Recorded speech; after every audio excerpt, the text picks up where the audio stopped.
Our speaker today is Dr. Alice Pate, who's chair and professor of history in the Department of History and Philosophy here at KSU. And her PhD in Russian and East European history is from Ohio State University. And her research focuses on the history of labor in late imperial Russia.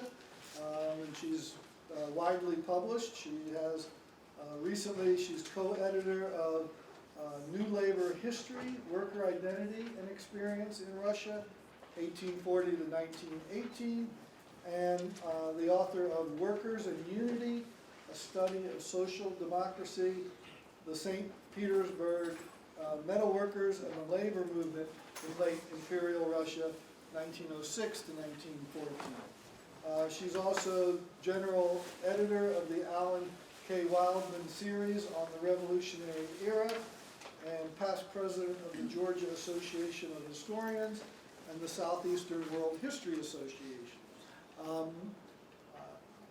We wouldn't have a year of Russia without the leadership of Dr. Pate and all the different collaborations and contributions. And she's been leading and taking students to Russia for many, many years, and I think she may want to put in a plug for her study abroad program as well as give her talk. So thank you, Dr. Pate. Thank you. Thank you very much. Thanks, everyone. Yeah, there is a trifold here with some pictures about our program. If you're interested, several of the faculty, well, Dr. Vladimir is here. You're the only one who's here. Well, we'll be offering classes in history, political science. Dr. Rotnam is not here. He's been at many of these. And also in art and music. If you haven't taken the list of classes, take a look at it. And it's a good deal. 3 weeks with the scholarship, it comes to $39.50. So you will not be able to do that on your own. So we hope you'll join us. If you want to hear more about it, let us know. Okay, so I kind of had proposed a panel for this topic, and instead you got just me. I'm sorry, but so I will do my best to represent the ideas of many of us who've been working on this period of the Russian Revolution. So today I'm going to talk about the Russian Revolution of 1917 and its global impact. So just as the French Revolution of 1789 reshaped Europe and the world in the 19th century, the Russian revolutions of 1917 reshaped the modern world in the 20th. While revolutionary France had abandoned the ideals of liberty, fraternity, had advanced the ideals of liberty, fraternity, and equality, revolutionary Russia promoted internationalism, anti-capitalism, and world revolution. Just as the monarchies of Europe rejected French ideals, nations of the West closed the door to Russian revolutionary ideals and began a propaganda war to defeat communism around the world. Today I'd like to explore the origins of this opposition and the events which led to its further development, and then speak more philosophically, I think, about the long-term global impact of that conflict. So before we actually talk about the impact, I figure that I need to give a brief history, as we are prone to do in our discipline. So I want to talk about the long-term causes of the Russian Revolution. One of the things that is, of course, since I study this period, 1906 to 1914, and I've written about it, one of the causes is this long-term social and political instability that was occurring in the period even before the war in 1914. And what you had was an economic system, obviously, which favored groups that belonged to an old estate system. There was some lack of social mobility. At least officially, you always belonged, as we heard from our speaker a couple of weeks ago, to a particular estate. So even if you were a wealthy peasant, you were a very wealthy entrepreneur, you were still a peasant on your papers. So there was this limit or ceiling to the advances that people could make. Women, of course, were very, very active also in this period. They were demanding equal treatment and civil rights. There was also an expansion, many of us might not know about this, an expansion of civic groups in this period. Many people were very, very active and interested in participating in relief societies, and a number of progressive causes. But there were limited opportunities for what we would call, and what Russians at that time called, citizenship. They actually talked about what it would mean to be a citizen of the Russian Empire. Because of course, not many of them had that opportunity to practice and participate in politics and in changing the world. There were expanding opportunities for education and social advancement. I talked about this, if you might remember, on the first day of the Year of Russia program. And there was this idea among the population of what the future might bring and might hold. So despite the lack of a political voice, there were revolutionary and liberal groups who were actively and promoting political solutions to Russia's problems. And they were organized. Initially, they were organized illegally, many of them, of course, as emigres abroad. But after 1906, they were organized legally into societies. In 1906, there was a law that allowed this to happen. All you had to do was register your governing board with the police. Of course, that can be a problem, right, since they now know who you are. And you had to have a charter. But it meant that we had a number of societies actively working in Russia with the idea of a bright future for what might happen. And of course, this is primarily what I write about. There was a thinking among the population that there were reforms, but they were coming often too little and too late. And they didn't bring, especially with all this activity, the change that people expected and people hoped for. And as I said, growing support for the population among all social groups for participation in government. More importantly, there was, starting in 1905, but even earlier, we'll go back, in 1903, a loss of faith in the government, their inability to actually deal with real problems that Russia was facing. For example, there was a famine just after the turn of the century. The Russian government could not address the needs of the people, and so people stepped in themselves and organized relief for people who were suffering. And this sent a signal to many of them: we might have to do this on our own. The government, the czarist bureaucracy, is not responding quickly enough. So a loss of faith in the autocracy. And that became more apparent as we moved closer and closer to 1914. One big piece of evidence is a study of society around the time of 1912. There was a massacre of striking miners at Lenat in the goldfields, and the population was very much upset by this destruction and by this massacre.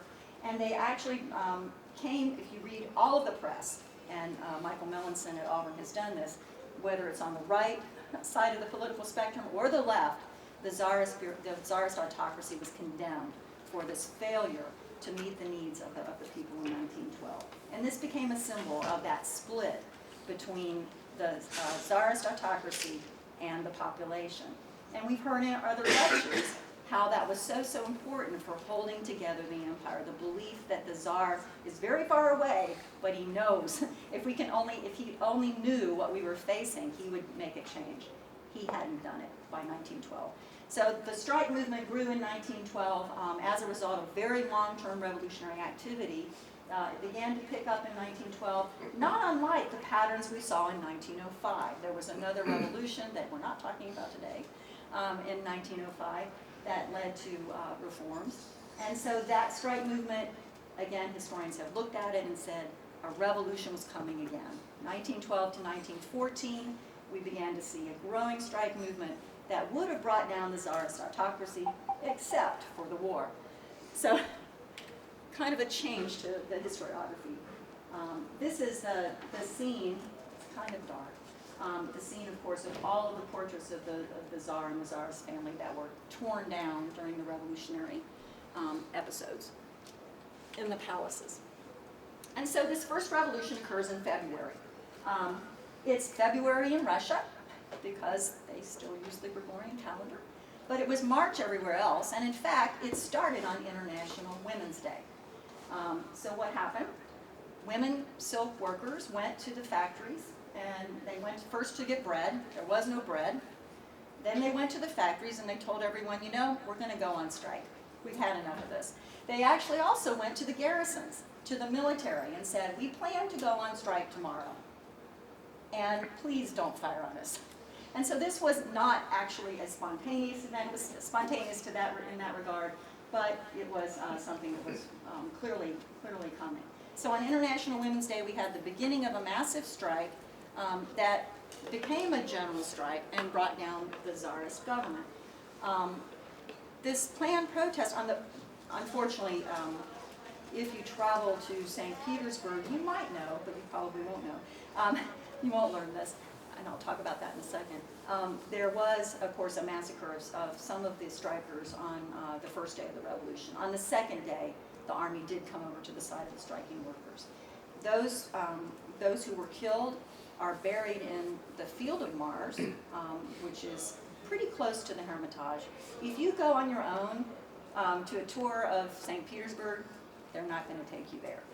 Again, that memory is not something that is often exposed in current Russian politics and culture. Okay, so what happened? The Tsar steps down, he abdicates. In fact, he was forced to. The general staff refused to let him return to Petrograd to defend the Tsarist autocracy. He abdicated in the name of himself and his son, and Grand Duke Michael thought about it for a few hours and said, no, thank you. So the Tsarist government fell in February of 1917, 99 years ago, this coming February.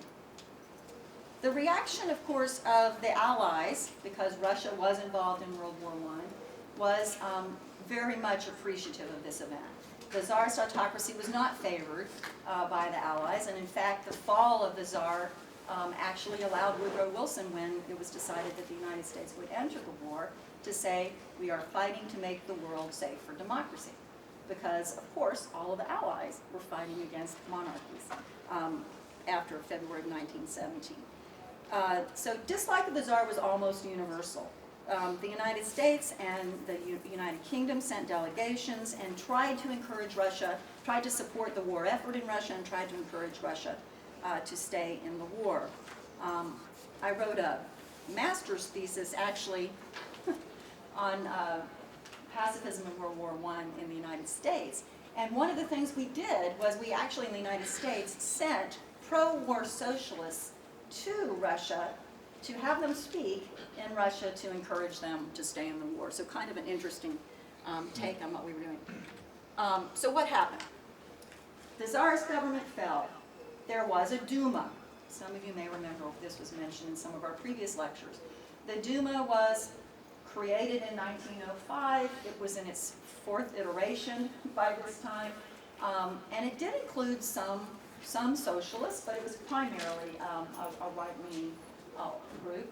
So that Duma, or the rump of the Duma, proclaimed it was the Provisional Government, or a temporary government. At the same time, those who had participated in the strike movement, those who had been involved in the overthrow of the Tsar, the revolutionary groups, were active in a Soviet, or council. Soviets had existed in 1905-07, so when this revolutionary episode occurred, they reemerged and used this name. So Soviets are councils. They existed among peasants, among the army, and of course among the workers. And of course the major Soviet was the Soviet of workers, soldiers, and peasant deputies. So all representatives are there. The Soviet meets all the time, 24 hours a day. And anyone can speak, just like those American socialists who went to try to encourage the Russians to stay in the war. So you can read their memoirs and see how they approached this very revolutionary situation.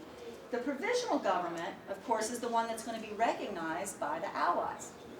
Those were the people who had been elected indirectly to the Duma. And so the Provisional Government is going to want to continue the war effort. That's what they had been doing.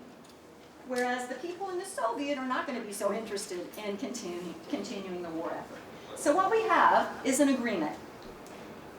From the beginning, these two organizations make an agreement to hold power together, a dual power. And so you can see one very, very democratic, one the rump of the Duma. They had been elected, but indirectly, there was not direct election of deputies for the Duma. So they make an agreement, and this agreement is that they will try to negotiate peace, if at all possible, and that there will not be an offensive in the war. They will try to fight only a defensive war. That's kind of hard to do in 1917. But nonetheless, that was the agreement. What is perceived as defensive could also be perceived as offensive, and so who knows what might happen here. They were also limited, the Provisional Government in particular, by a document known as Order Number 1. And this was a document that came out of the soldiers' deputies, deputies to the Soviet. They voted that they would not follow the rules of the Provisional Government, any orders from the Provisional Government, unless they were countersigned by the Soviet. So memoirs, of course, memoirs will say, we had no power as members of the Provisional Government. The Soviet is where the real power is, because the military is not going to obey the Provisional Government without Soviet support. So Order Number 1 is very, very significant. Almost immediately, revolutionary proclamations come out of the Soviet that are read in the United States and in the United Kingdom and in France and around the world. And they begin to propose a kind of really interesting foreign policy, and that is that we should end the war on the basis of no annexations and no indemnities. Meaning, all those secret agreements that we talked about, that we supported, need to be exposed. And they did that. They published the secret treaties between the Allies. If we win, Russia will get this port. If we win, France will get this. All of those secret agreements were published openly by this revolutionary government. And so you can understand that many diplomats would be quite alarmed and quite fearful of this response, and fearful of the actions of the Soviet, which were in those days quite revolutionary. So dual power is an interesting structure. This is a picture of the Petrograd Soviet meeting in Smolny, I think. And you can see there are a lot of people there, so, but mostly men, just to make that point. But at any rate, very interesting group here. All right, so what happens? The Soviet is revolutionary, and there are many socialist parties of a wide variety, and also non-party socialists. They're anarchists as well, so there's a whole lot of people very, very active in the Soviet government. They are determined that they can't take power at this time. They're handicapped by ideology in some ways, because they believe that Russia's not yet ready to move on to socialism. So this dual power, this cooperation, is something that they believe in their ideology is necessary. However, in April, one of the emigres comes back to Russia, and this is Vladimir Lenin, and he comes back and he makes a proclamation. He more or less tells everybody off. Why did you not go ahead and take power? And he comes with the slogan, all power to the Soviet. The Soviet should be the government of Russia, he argues, and there should not be dual power. So this sets up, obviously, a problem for those who are cooperating with the Provisional Government after April, especially after this publication of all the secret agreements. There was a crisis in the Provisional Government in April of 1917. And the Provisional Government, actually those who had opposed the publication of these secret agreements had to step down. When the agreements were published, there were sort of, again, secret messages sent. Oh, just ignore what's going on there in the Soviet. We don't really believe that. And by the way, we are going to stand by our agreements. So this caused that government to fall. And socialists, more moderate socialists, took the place of some of these individuals in the Provisional Government.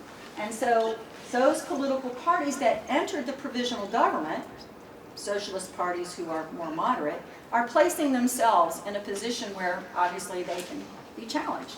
Because if the Provisional Government cannot keep its promises, then obviously they're going to be criticized and that party will be criticized. So it puts them in a bad situation.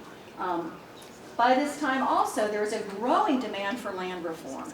Peasants, as you heard from the lecture a couple of weeks ago, were determined that they receive more land and that land be redistributed in some way that was much more equitable. Many of them are beginning to leave the front and go home and take land. So there's a push for the provisional government to do something about land reform, and they're saying, no, we can't. We're provisional. We're temporary. Until there is a new constitution or a constitution, then we can't do anything. So again, they're crippled. And then there's the reaction of Russia's allies. Again, they're very, very determined that Russia stay in the war. And they're, of course, sending all kinds of messages along with people to keep Russia in the war. Okay. The other slogan, of course, that's very, very important, which I'm ignoring totally here, that becomes very popular in the Soviet and is pronounced by Vladimir Lenin and the members of the Bolshevik Party, is peace, land, and bread. This is, of course, something that was answering the needs of the people in 1917, that there should be peace immediately, no annexations, no indemnities, let's just stop and go back to where we were. We need land reform, and of course, with the problems of the war, bread is a major issue. Okay, so how do we get to the 7th of November? It's next week. What happens, as I've indicated here, is there's a growing radicalization of the individuals in Russia during the July days. This push for peace, land, and bread, and also for land reform, the inability of the provisional government to actually fight a defensive war rather than an offensive war. And so on the right, there's a push for actually trying to undermine the more radical elements in the Russian revolutionary movement, and they're beginning to, of course, call for a defense, an offense against the German forces. The idea being that maybe we can actually win the war, and then we can get back to trying to figure out things. So on the right, and probably with the cooperation of the leader of the provisional government, there's an offensive by a general, General Kornilov. And this offensive, of course, fails. Well, there's an offensive, and then there's an attempted coup. And when the offensive fails, and then the attempted coup also fails, and it seems that the provisional government was actually involved in trying to overthrow the Soviet, there is an extreme radicalization. All throughout the summer, there had been a push for elections to a constituent assembly, and those have been ongoing. But another big meeting is about to happen, and that's the Second Congress of Soviets. By the time that meeting is about to happen in October, they're still 13 days behind, in October, the Bolshevik Party, Lenin's party, has a majority in the Soviets, and they know it. They know that if at the Congress, they will have majority vote at whatever happens. And so they decide that there should be an all-socialist coalition, and they take power on the 7th of November. And so this is planned and executed through the Soviet. So all power to the Soviets becomes a reality on the 7th of November. Of course, the primary slogan here is that it's an all-socialist coalition. It was majority Bolshevik, but there were some other parties involved at the Second Congress of Soviet. So now we have a Soviet revolution, and I'm going to talk about 3 documents. And I know you're never supposed to do this in a class, but if this were my class, you would have had these documents ahead of time. So I'm going to just put it up there and leave it up there, and if you want to read it, you can, because there's a lot there. But the Decree on Peace is very, very revolutionary, because it's actually pronounced to the peoples of the belligerent nations. So it's a very radical document. It's not to the governments, we want you to make peace. It's to the peoples, let's have peace on the basis of without seizing any foreign land. So no annexations, no indemnities. Nobody pays, no land is going to exchange, we're just going to all go home. So what do you think? The real purpose of this document is to encourage revolution, right? Peoples of the belligerent nations, overthrow your governments if they're not going to give you peace. It's a pretty radical document. So there's a lot of interesting stuff here, but I'll leave it another minute, just in case you want to read it. And I can make it available later. It's also on the internet. Even more radical, and this is the one that probably upset people the most, the Decree on Land. Remember that the peasants wanted land, and they were very, very determined to get it and to take it. And so if you read this, and you don't read number 5, you might be pretty scared. Especially if you were a landowner, right? Then you're scared anyway. So you see that it says that land actually needs to be, property needs to be abolished. But the target here are the landowners, because number 5, the land of the ordinary peasants and ordinary Cossacks shall not be confiscated. So really what they're talking about is a redistribution of land reform, which is what the peasants had wanted in this period. And notice who they're, number 2, landed estates, church lands, everything that belongs to the wealthy and to the church should come to the people. Pretty revolutionary, radical stuff in 1917. Also important too, which is not here, the basic principles, those are my notes for you to recognize. They did talk about equality, but this was also a revolutionary, a popular revolutionary idea that land belongs to those who work it, but also the wealth of the nation belongs to the people. The idea that mineral wealth, forests, and major bodies of water should belong to the state. This already had shown up in the Mexican Revolution, where Mexico in 1917 had said that this economic nationalism, everything below the soil belongs to Mexico. So foreigners can come in, but that's our stuff underneath the soil.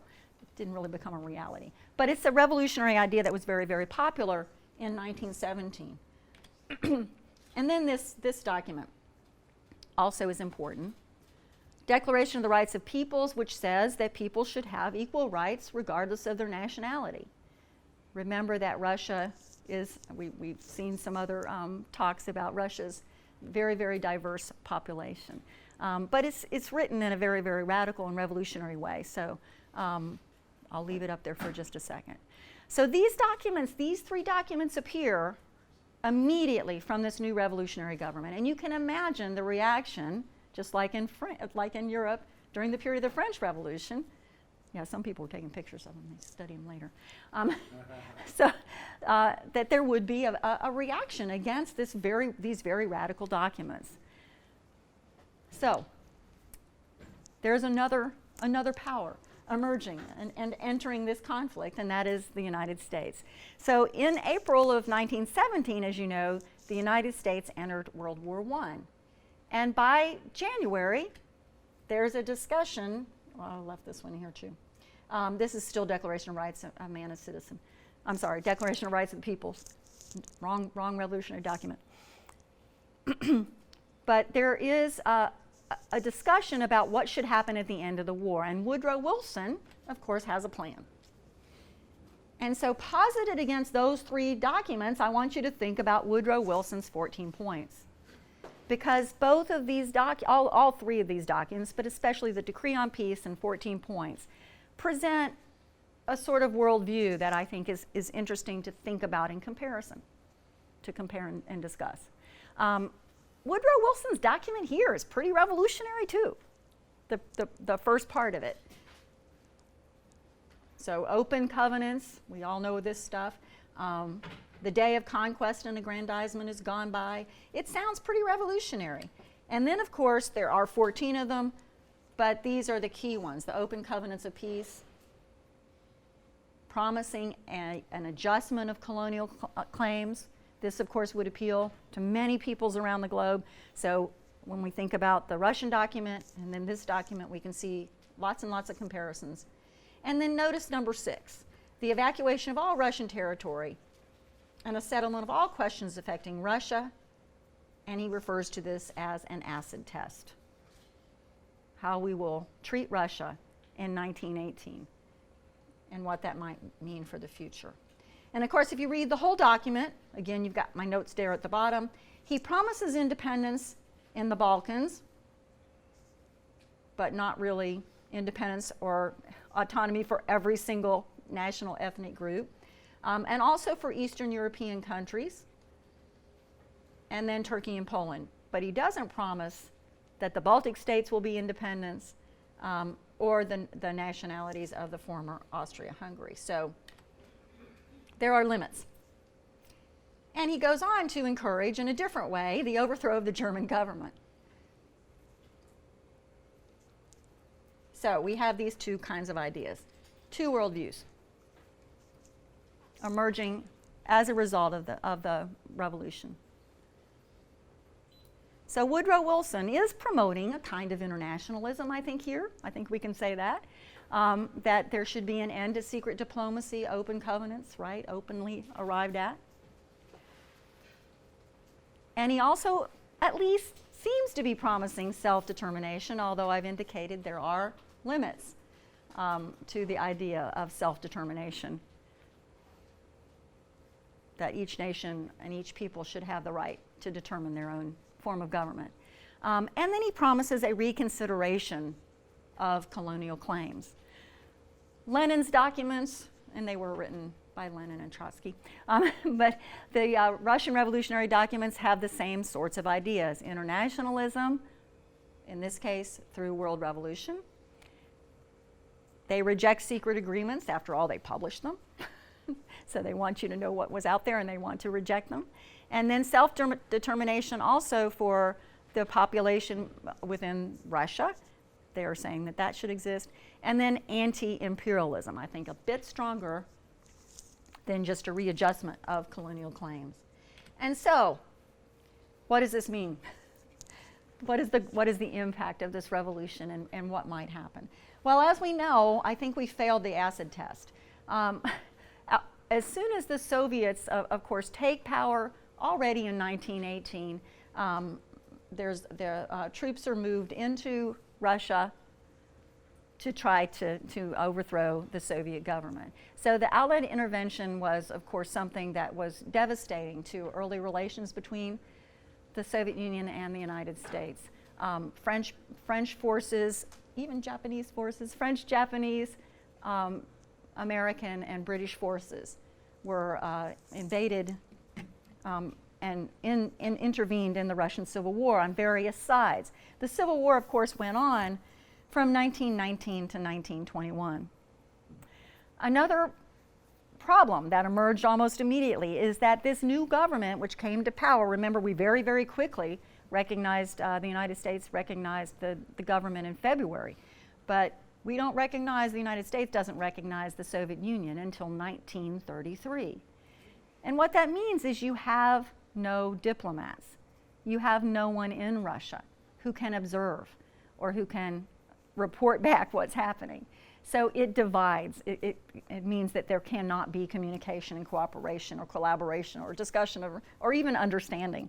The United Kingdom recognized the Soviet Union in 1921 and carried out a trade agreement first in 1924.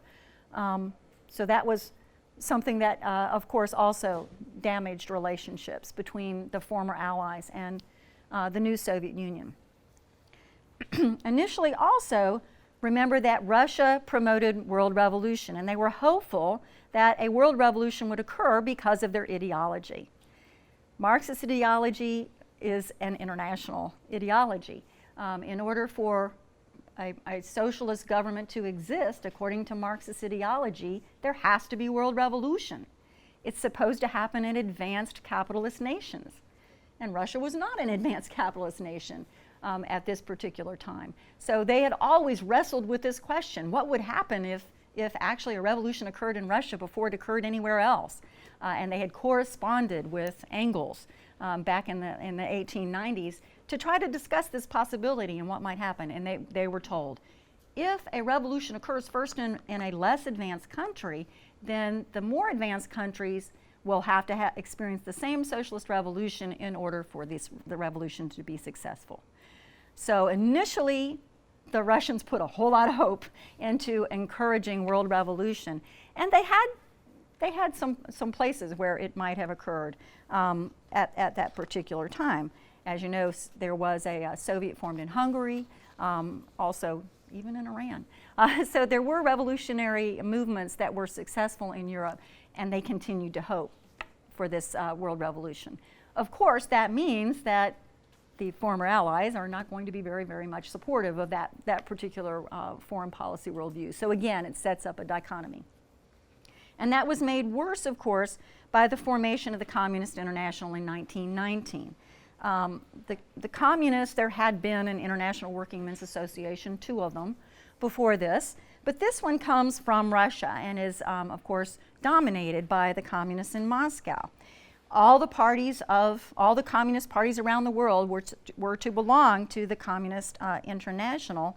And of course, their main goal was to promote communism. And so this, again, sets up conflict right from the beginning. Okay, so the Communist International, this push for the world revolution, is one part of that conflict. Around the world, there's another part that's going to increase and intensify conflict. And this is the fact that although Woodrow Wilson had promised self-determination, the countries of the world don't achieve that, not even in Europe. So the promises of self-determination were unfulfilled, and this created obviously a sense of disillusionment and unhappiness among colonial peoples, but also in Europe itself. Instead of nations being able to determine their own form of government in 1919, we had the mandate system. So certain nations or certain peoples and ethnic groups were sort of ranked as which one was more ready to reach civilization. And so this mandate system, again, was something that caused a lot of dissatisfaction and disillusionment with the message that had been promoted and supported by Woodrow Wilson. And nationalism was already something that had been emerging in the colonial nations around the world.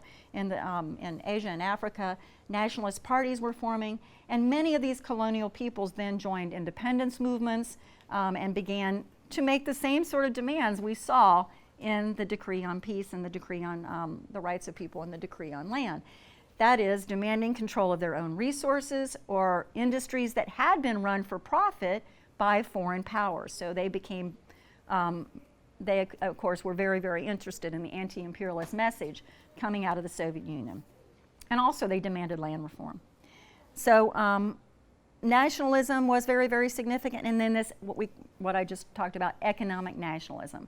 Everything in our nation really should be for our benefit and not for the benefit of an imperial power. So that we can see that this conflict in this dichotomy is going to intensify as a result of these positions and these 2 documents. So now let's see how the propaganda works out. This, of course, is coming out of the Soviet Union, and of course, Comrade Lenin is cleaning the world of filth. And so you see monarchy falls, but also the capitalist and religion. And so it's a very, very revolutionary perspective, not unlike what we saw in France in 1789. But the other thing that begins to happen, of course, is propaganda on the other side. And so let's look first at the initial responses and the impact of the revolution, at least in how Europeans and the United States responded. The need for recovery, of course, was very, very important after World War I. And it led, especially in Europe, to a demand for a retrenchment from military spending and a demand for social spending so that governments would use planning to address the needs of the people. Before World War I, European governments had actually begun to respond to mass politics. Many governments in Western Europe especially had universal manhood suffrage, manhood, not everybody, just the men. But after the war, this universal suffrage expanded, women got the vote, mass politics became something that governments had to respond to. And so many, many governments began to spend on people. They did maintain control of transportation and communication, but at the same time they created a sort of safety net in Europe. So that was one, not really a response, but something that we should know about. The 21 conditions actually exacerbated the problem for many of the communists that were communists and leftists in Europe. The 21 conditions came out of the Communist International that was formed in 1919. And in 1920, it was decided, because of some of the failures that were beginning to occur in the revolutionary movements in Europe, that there should not be cooperation between socialists and communists. And I know this is kind of hard to understand. But a socialist or a social democrat in Europe, of course, is operating through legally. They're running for office, they're getting elected, they're winning votes, and then they are reforming society for the benefit of the workers. That, at least, is the theory. So they are reformist. They're not revolutionaries. The new communist parties, who are supposed to adhere to the communist policies coming out of the Soviet Union, are revolutionary.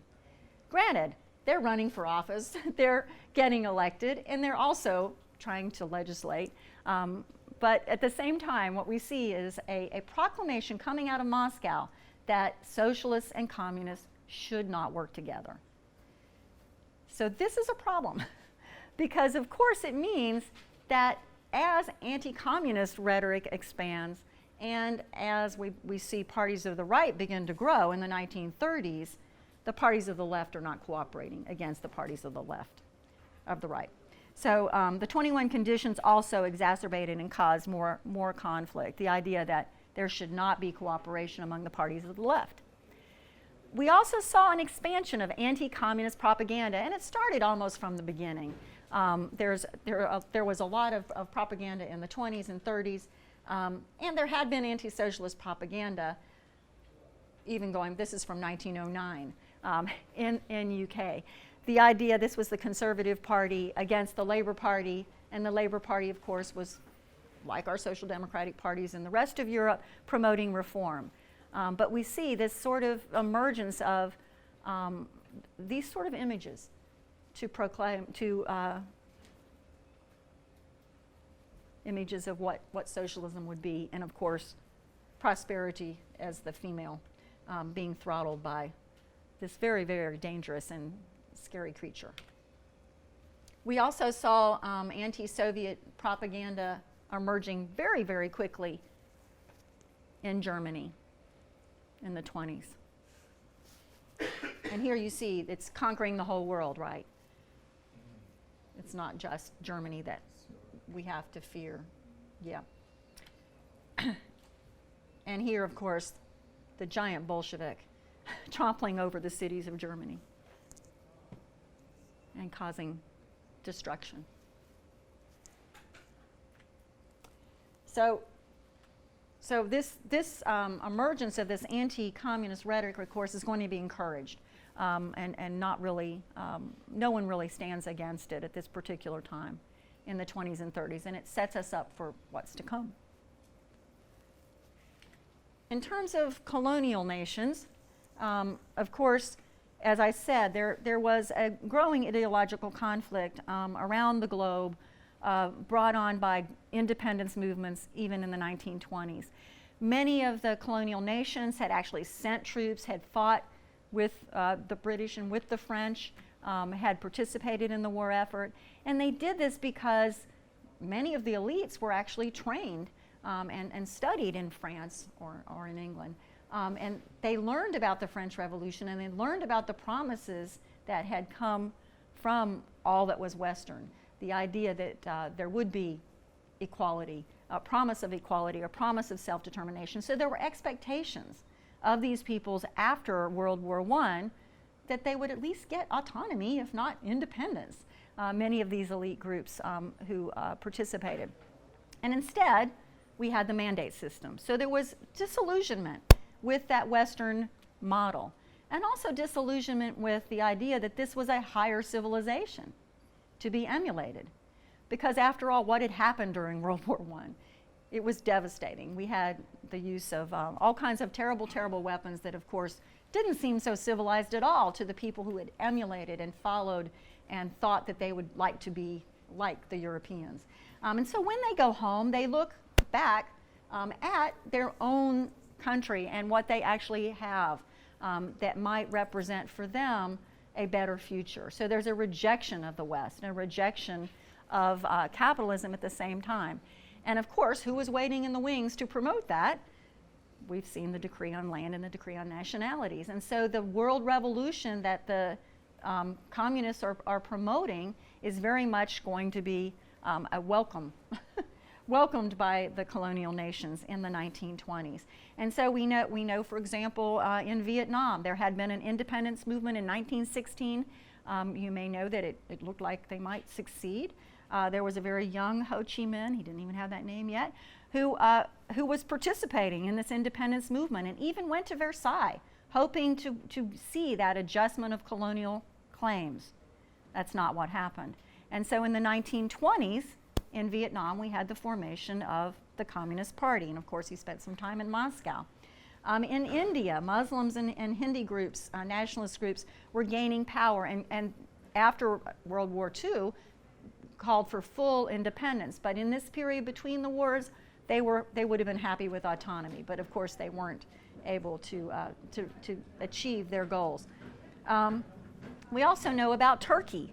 Turkey, remember, totally rejected the idea of the mandates and also the idea that they be occupied. They rejected Allied occupation after World War I and formed a secular state under the leadership of Mustafa Kemal in 1922. In Iran, which had always been sort of the place where the British and the Russian Empire had constantly fought, the grand game, right? The game between the two groups over control of Iran. They rejected both British and Russian domination at the end of World War I, and then, encouraged by the Soviets, they formed a very short-lived Persian Socialist Republic in 1920. It didn't last very long, but it was there. And then, of course, we saw the formation of the Pan-African Conference in 1920. And in 1921, the South African Communist Party. And so we began to see these movements emerge in the colonial nations that were based on this model. And so again, I'm showing you some 1920 documents. Capitalists of all countries unite instead of workers. And you see the hats, so you know who the targets are in 1920. And this is much, much later. I'm sorry, I couldn't find anything earlier, 1960, but still you see the images here of the colonial peoples who are rising to overthrow the imperialists, and so the people of Africa, right, who are opposed to colonialism. Right, you'll be victorious, overthrow colonialism. And so, things aren't looking very, very good in the 1920s. Now, unfortunately, we can't carry on this history all the way up through the Cold War, but I'd like to now kind of stop and think about, or at least examine the question of how the creation of this bipolar worldview actually impacted us in the 20th century and maybe even in the 21st century. There's several, I think, important impacts. And first of all, we can think about domestic policy. And here I am, we don't have to talk about just the two superpowers, but it does become clear that very much in our histories in the 20th century, politics are overshadowed by the Cold War. Political parties in the West and communist leaders in the East really came to identify themselves by what they were not. This is what we are not what we are. This conflict between us and them. And both sides, I think, had to convince their constituents that they were on the right side of history, that they actually had made the right choices. And this created, I think, a fear of the other that in many ways impacted choices that both sides made in domestic policy, and definitely impacted domestic economic development, but also I think we can think about global economic change and responses to economic conditions. And so we know that in terms of economic development, if we just look at the 30s in particular, in the 30s, the Soviet Union, of course, was fearful of what they saw as capitalist encirclement, and the USSR therefore pursued a very, very rapid industrial development program that was aimed to create strength and, of course, had very, very great social costs in the 1930s. In the United States, we could look at the Red Scare in the 1920s, which had emerged already by 1917 in an attack on the pacifist movement. But in the 1920s, there was this Red Scare that silenced any kind of opposition or opposition to the war, and then also any anyone who was arguing that we should be friends with Russia, we should talk to Russia. And there were these movements, the Friends of Russia in the United States. There were similar movements in the UK. But those groups were silenced. Instead, it was, we won't learn about those countries, but we will be afraid of them. So this very hostile situation, I think, was very, very bad in terms of our domestic policy and what that happened, and what that brought about. And then because the Cold War dominated our politics for more than 70 years, of course, global conflict increased. And I think we'll study some of that next semester as we move forward. But colonial peoples fighting for independence had to choose sides. They were often forced to choose sides in the Cold War, especially after World War II, which of course resulted in a number of very costly proxy wars, costly to those fighting them, costly to those who were involved, and costly to those who were supporting them. And this hampered economic development in those countries and, of course, led to increased political instability around the globe. In Europe, this conflict, of course, played out, as we know very, very well, in the creation of a divided continent. Each side supported foreign policy of the respective superpower until that project began to unravel, and it actually started to unravel in the late 1950s. And that unraveling eventually produced the European Union, which was a rejection of pro-Soviet leaders, and of course, produced the European Union, which was a rejection of that Cold War. Europe, of course, stood up to both sides and said, we're not going to be in the middle of this, eventually, starting in the late 1950s. And then, of course, we saw the rejection of pro-Soviet leaders and their policies in Eastern and Central Europe by the 1980s. Doing away with that division of Europe that many of us grew up with. The other problem with, besides the increased global conflict, I think, is a failure of internationalism. It was there in both of those documents in 1917, 1918, both of those worldviews.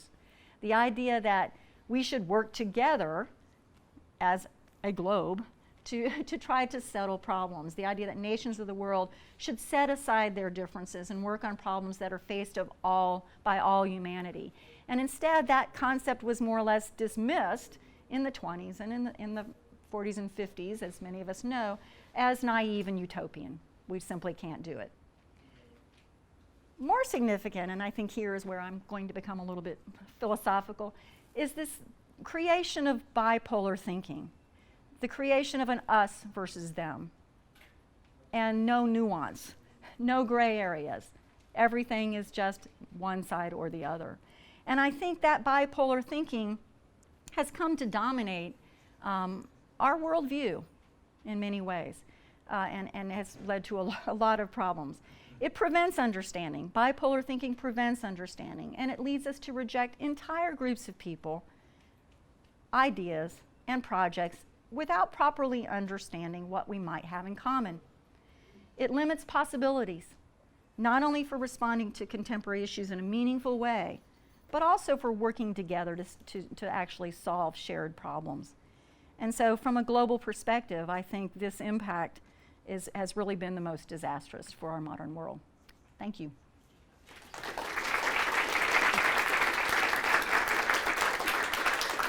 I'm sure there's lots of questions. I can put the documents back up.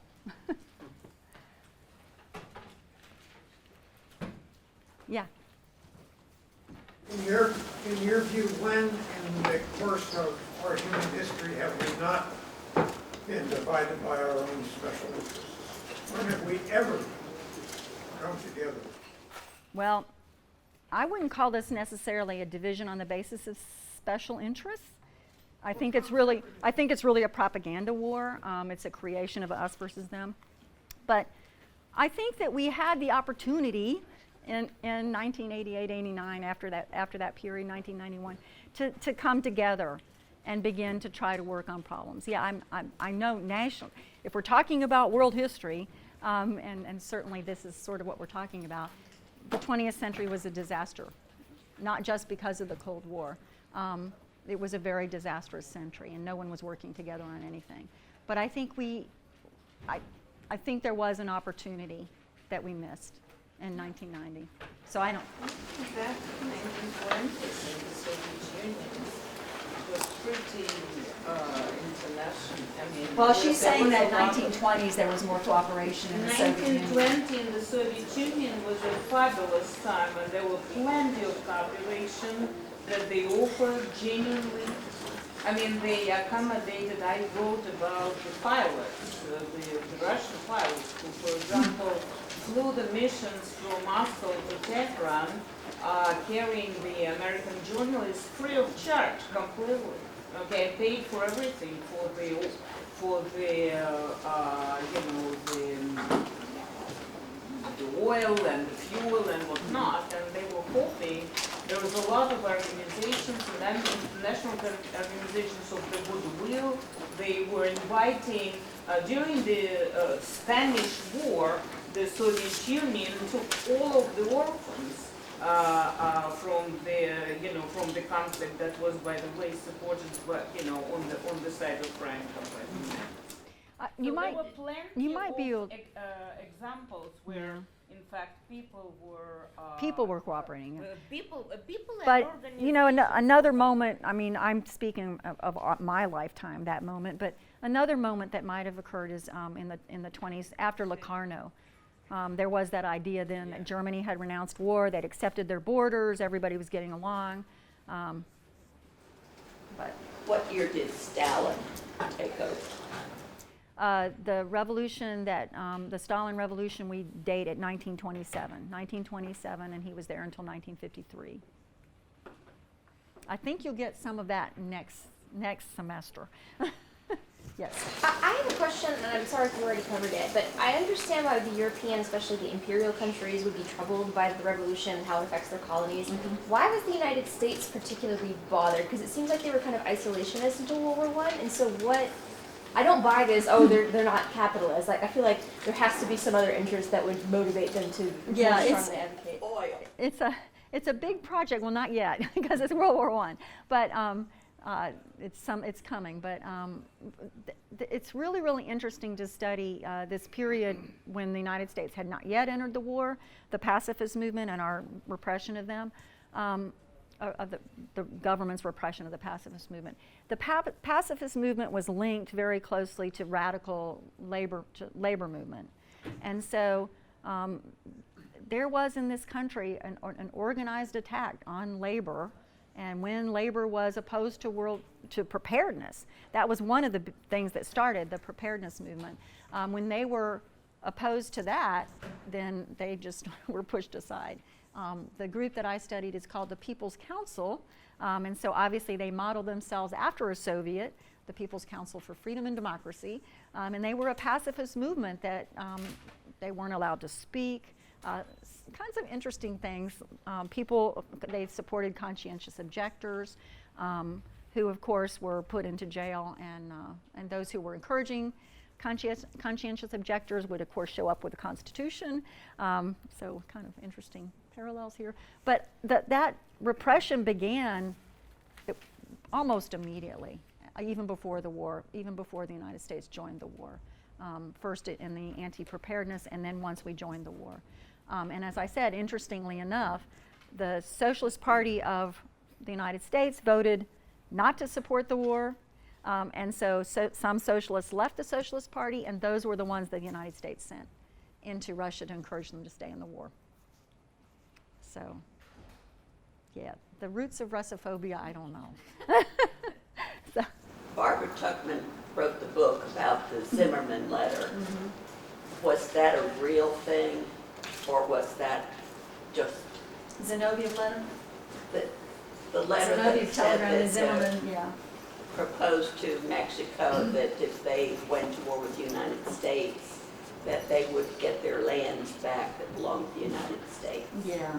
I am not an expert on Latin American history. Do you want to speak our U.S. history? The Zinoviev letter I know about because that's a Soviet. No, this was the Zimmerman. German. Yeah, that's the a Zimmerman German letter. Yeah, it's Well, not. the scam that was supported by the U.S. State Department, and there's a group of people who actually claimed that they can stop Red Army, protect Mexico from the Red Army invasion in 1918, and got $2 million. Of course, that's ridiculous. You need to understand this, right? I mean, you cannot get the Red Army to Mexico. they're still using the forces. So, unless you're swimming in the back of the forces across the ocean, it's pretty hard to get there. And they spent a really good time there with friends, drinking tequila, and then escaped with the rest of the money. So that was a good story, you know. Other questions? Yeah. This is going to seem a little more broad, but do you think capitalist nations and communist nations could ever coexist? Because, I mean, it says, you know, the Communist Manifesto that communist is supposed to happen on an international scale. Mm-hmm. Do you think because of that they could never really coexist, or do you think it would have been possible? Well, I think we managed to coexist. Not so peacefully, but there were efforts at that. That's a pretty loaded question. He's one of my students, so he's studied a little bit of Marxist theory and and understands it. So you're asking my opinion. I would hope that all nations can coexist if we actually talk to each other, and it's really, really important to have diplomatic exchange. I think that's key, and that was one of the things. But yeah, I'm naive and utopian. Other questions? Yeah. So I have a question. I have two questions. Uh-huh. The Cold War and the Great Game ever truly ended? Great Game being between UK and Russia, and the Cold War being between the US and Russia? Well, the Great Game changed, right, because they're new players. But I think the roots of that conflict are very, very important for understanding today. There's no doubt about it. I'm a historian, so I would say that. The Cold War, I'm afraid, is clearly reemerged if you just look at our national dialogue right now. It's definitely reemerged. I would love to take you to Moscow. You'll see a different picture than what is being presented. So yeah, it's back. The new Cold War, or it never really ended. Yeah. How successful can collaboration in areas, whether it's art or science or that, have an impact? That's a very good question. Yeah, I think that's one of the things that really did begin to change our perspective. I didn't cover this later period, but we began the IREX exchange in between the Soviet Union and the United States. So we began to send scholars there, and that was very, very important. For people would come back and explain things, and they would see us, and there would be this cooperation. So yeah, I think it's very, very important. And I think, for example, talking again globally, when Nixon opened the door to China, right, in 1972, and we began to see that exchange happen. International Space Station. Yeah, all of that cooperation is very, very important. And it's also important in terms of science. When you have, I mean, again, think about what we were doing. We're both spending those superpowers on science and technology and medicine. What if that had been done together instead of, which is what science is supposed to do. We're supposed to talk across national boundaries in order to make the world a better place. That's going to use a whole lot less resources and also involve more people in trying to solve those problems. And so yes, that is very, very important. Thank you. Other questions? Okay, well, remember all of this next February and next November. Thank you very much.